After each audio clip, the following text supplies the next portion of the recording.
உனக்கு கிடைச்சிருக்கக்கூடிய ஒரு நல்ல கோல்டன் ஆப்பர்ச்சுனிட்டியை இறைவன் தந்திருக்கிறான் என்கின்ற ஒற்றை உணர்வை எவருமே உணர்வது இல்லை. பகவான் என்னை நல்லா வச்சிருக்கான் அப்படின்னு யார் சார் சொல்லணும்? யார் சொல்லணும்னு நினைக்கிறீங்க? நீங்க தான் சார் நினைக்கணும். மிஷின் மாதிரியே போய்கிட்டு இருந்தா எப்படி இருக்கும்? இல்லை அந்த வீட்டில் யாருக்கு தான் குறை இல்லாமல் இருக்கு? நீங்க ஒரு வீட்டில் ஒரு வீட்டை போய் சமையல் கட்டில் பார்க்கணும். அந்த சமையல் கட்டு ரொம்ப அற்புதமாக பவித்திரமாக சுத்தமாக பார்க்கறதுக்கு நீட்டாக பாத்திரங்கள், பொருள்கள், மளிகை பொருட்கள், சம்பட ஜாமான்கள், இது எல்லாம் அடுப்படியில் அந்த ஸ்டவ்வில் இருந்து அப்படியே ஆரம்பித்து அப்படியே ரவுண்ட் அடித்தா கீழே ஸ்டவ்வுக்கு கீழேயும் ஸ்டவ்வுக்கு மேலேயும் பார்க்கணும். பார்த்தா ஒரு நீட்டாக இருக்கணும். சார், உணவு சுவையாக இருக்க வேண்டும் என்று விரும்புகிறவர்கள் உணவை தயாரிக்கக்கூடிய இடத்தை எப்படி வச்சிருக்கணும்? சாமி ரூம் மாதிரி வச்சிருக்கணும். நிறைய பேர் சாமி ரூம் மாதிரியே வச்சுக்கிறது இல்லை. சமைக்கும் பொழுது நான் சமைக்கின்றேன் என்கின்ற உணர்வுகளோடு சமைக்கணும், மகிழ்ச்சியா சமைக்கணும், வேறு எந்த விதமான இறுக்கமான மனநிலை இல்லாமல் சமைக்கணும். சமைக்கும் போதே அந்த பாத்திரங்கள் பளிச்சுன்னு இருக்கணும். அப்பத்தான் சமைச்சுக்கிட்டு இருக்கும்போது விளக்குறது அது அவ்வளவு சரியா வர்றதில்லை. நீங்க எரிச்சலோடு சமைக்கிறீங்க, பிள்ளைகளோடு போட்டி போடுறீங்க, பிள்ளைகளோடையே எசலி பண்ணிக்கிட்டு சண்டை போட்டுக்கிட்டு அவங்களை திட்டிக்கிட்டு, இல்லை ஏதாவது ஒரு வகையில் வீட்டில் இருக்கக்கூடிய பெண்கள், அதை உழைக்கக்கூடியவர்கள், நான் எல்லாரையும் சொல்ல முடியாது, உழைக்கக்கூடியவங்க ஒரு சில வீட்டில் பாருங்க, அவங்க தான் A to Z வரைக்கும் எல்லா வேலையும் பார்ப்பாங்க. காலையில் எழுந்திருப்பாங்க.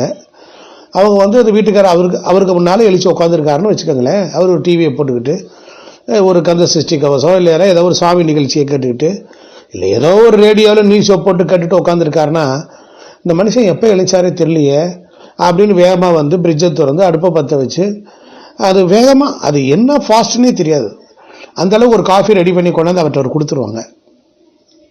ஃபர்ஸ்ட் ஆப்ரேஷன் டிக்கு. அவர் காஃபி சாப்பிட்டு பாத்திரத்தை அங்கே ஓரமாக வச்சிருவார். அதுக்கப்புறம் மெல்ல இறங்கி தண்ணீரை பக்கெட்டில் தண்ணியை பிடிச்சி வாசலில் தெளித்து கூட்டி குழம்புடணும்.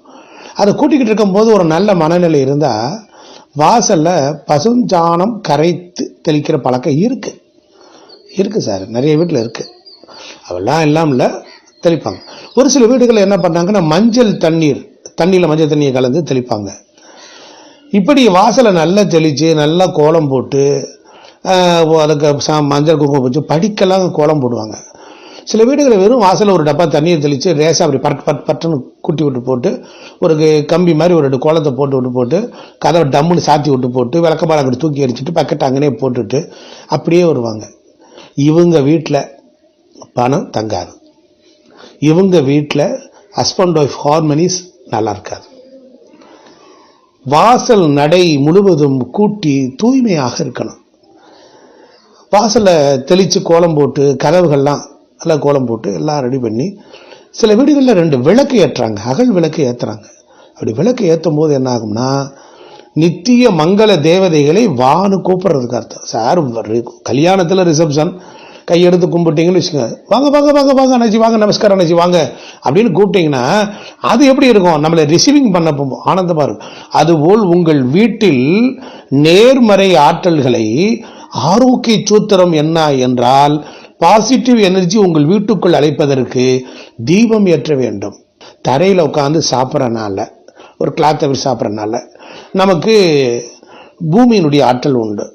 கொஞ்ச நேரம் பூமியில கால் பட கொஞ்ச நேரம் அப்படி உலாவணும், அதனால ஒரு ஆற்றல் கிடைக்கும்.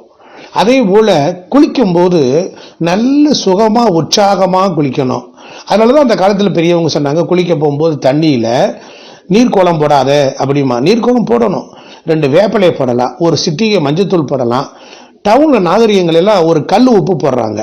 சார், தண்ணீரில் மாசு இருக்கிறது, அதை நீங்க ஒத்துக்கிறீங்களா இல்லையா? நீரில் மாசு இருக்கிறது, காற்றில் மாசு இருக்குது. மாசுனா என்ன சாமி? மாசு என்றால் குற்றம். நீங்க கொண்டு வரீங்களே, சம்பாதிச்சு வரீங்களே காசு, அதுலயும் குற்றம் இருக்கிறது. நீரில் குற்றம், நெருப்பில் குற்றம், காற்றில் குற்றம், ஆகாயத்தில் குற்றம் இருக்கிறது. அப்ப மண், நீர், நெருப்பு, காற்று, ஆகாயம் இந்த 5 சம்பந்தப்பட்ட வாழ்க்கை முறைகள் நம்ம வீடுகளில் வச்சிருந்தாங்க.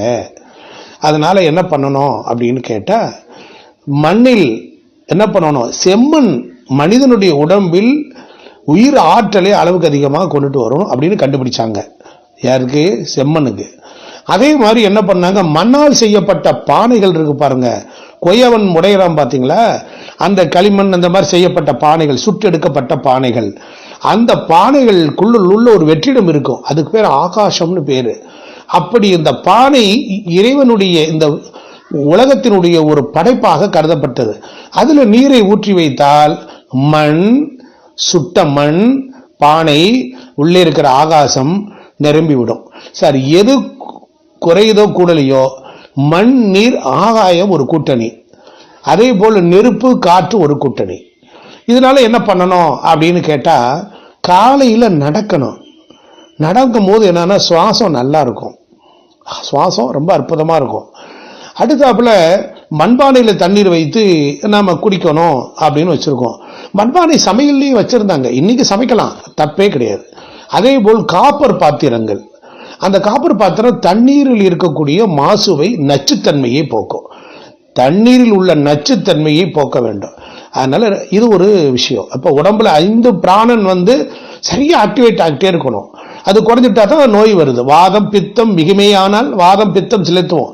5 பூதங்களுக்கு 3 நாடி தான் கொடுத்துருக்குறாங்க. அதனால இயற்கையாகவே நம்ம வீட்டில் 5 நாடிகள் எப்ப வேலை செய்யும் அப்படின்னு கேட்டால், உற்சாகமாக திறந்த வெளியில் உட்கார்ந்து மனம் விட்டு சந்தோஷமாக பேசணும். ஸோ இந்த மாதிரி நம்முடைய வாழ்க்கை முறைகளில் சமைக்கும் போது சந்தோஷமான மனப்பான்மையோடு சமைக்கணும். பரிமாறும் பொழுது, இன்னைக்கெல்லாம் யார் வீட்லையும் என்னமோ அவங்க வீட்டில் இருக்க பெண்கள் ஆண்களோட எசலி போட்டுக்கிட்டே இருக்காங்க. சில வீடுகளில் சினிமாவில் தான் சார் பார்க்குற மாதிரி இருக்கு, அன்பான மனைவி, அழகான குழந்தைகள்னு காட்டுறாங்க. பட் அப்படி காட்டியாவது நம்ம மக்கள் திருந்துவாங்களான்னு பார்த்தா இல்லை. சந்தோஷத்தோட, எனக்கு மாமா உங்களுக்கு இன்னொரு தோசை போட்டுக்கோங்க மாமா, நீங்கள் சட்னி போட்டுக்கோங்க மாமா, ஒருத்தி வாயிலே வரமாட்டேங்குது. ஒருவேளை இந்த டப்பை கரெக்ட் பண்ணுறதா இருந்தா, எதையாவது தேவைகள் இருந்தா ஆண்களை பெண்கள் அப்படி பண்றாங்க. நான் யாரும் தப்பா நினைக்காதீங்க, நான் பெண்களுக்கு எதிரானவன் அல்ல. முதல்ல என்னுடைய கருத்து உங்கள்கிட்ட மன்னிப்பு கேட்டுக்கிறேன். வீடுகளில் யதார்த்தமாக நடக்கின்ற நிகழ்வுகளை தான் நான் சுட்டி காட்டுறேன். நீங்க அப்படி இல்லைன்னா அதை பத்தி நீங்க இந்த எபிசோட நீங்க அப்படியே தாண்டி போயிடலாம். வீடுகளில் உணவு பரிமாறும் பொழுது, சமைக்கும் பொழுதும் கண்டிப்பாக விடணும். மூக்கால அழுது கொண்டு சமைக்கக்கூடாது, மூக்கால் அழுது கொண்டு வீட்டை பெருக்கக்கூடாது. வீடுகளில் நிறைய வீடுகளில் துவைக்கணும், துவைச்ச துணி எது, துவைக்காத துணி எது, இது தெரியவே இல்லை. அதனால நீங்க என்ன பண்ணணும் அப்படின்னு கேட்டா, லாண்ட்ரி அப்படின்னு ஒரு இடத்த ஒதுக்கி அதுக்குன்னு இல்லை ஒரு பெட்டியை வாங்கி வச்சு, அந்த பெட்டிக்குள்ள அழுக்கான துணிகள்லாம் போட்டு, அழுக்கான துணிகளை துவைங்க. துவைச்சு முடிச்சுட்டு அப்படியே நீங்க குளிச்சுட்டு ஃப்ரெஷ்ஷா வந்துடணும். இது ஒண்ணு. இன்னொரு ரகசியம் சொல்றேன், இரவு நேரத்தில் துணியை துவைக்க கூடாது. நிறைய வீடுகளில் பாருங்க, இரவு நேரத்தில் தான் துணியை துவைக்கிறீங்க. இனி துவைச்சிங்கன்னா என்ன ஆகும் அப்படின்னா, இரவு நேரத்தில் பிரம்ம முகூர்த்தத்தில் ஆகாயத்தில் இருந்து சில வான் தூதர்கள் வருவாங்க. ஆகையினால இந்த எபிசோட்ல நாம போடுற வீடியோக்கள்ல மக்களுக்கு பயன்படும்படியா இருக்கணும். அதனால மீண்டும் ஒரு அடுத்த எபிசோட்ல சந்திப்போம்.